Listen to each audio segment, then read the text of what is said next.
i es dugués a terme la vaga general. Llavors hi ha hagut un tall a l'AP7 que es porta des de les 7 del matí i ara que encara està aguantant a mig matí, i la intenció és que avui sigui un dia on es buidin les aules a la nostra universitat.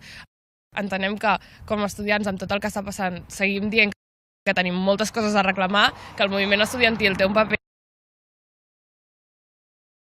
important, que l'educació ens toca de primera mà amb l'article 155 i nosaltres seguirem defensant tot això, seguirem lluitant per la llibertat dels presos polítics i seguirem reivindicant tot això juntament amb les altres organitzacions.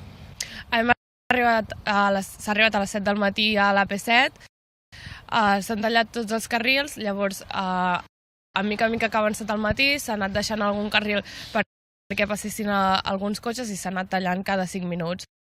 I de moment estem encara aguantant i esperem aguantar una estona més. Entenc que als seus moments tan especials i tan crítics a la situació política a Catalunya hi ha molta gent amb posicions ideològiques diferents. Ens hem trobat amb alguns enfrontaments, gent que venia molt crispada ja, però també s'ha de dir que hi ha hagut moments bons, hi ha hagut gent que s'ha parat, o gent que ens ha dit que el que estàvem fent estava bé. Una mica de varietat de tot. Sí que és veritat que moltes altres vegades que s'han fet aquest tipus d'accions o fins i tot vaga a l'Autònoma no ens havíem trobat amb gent tan enfrontada ideològicament.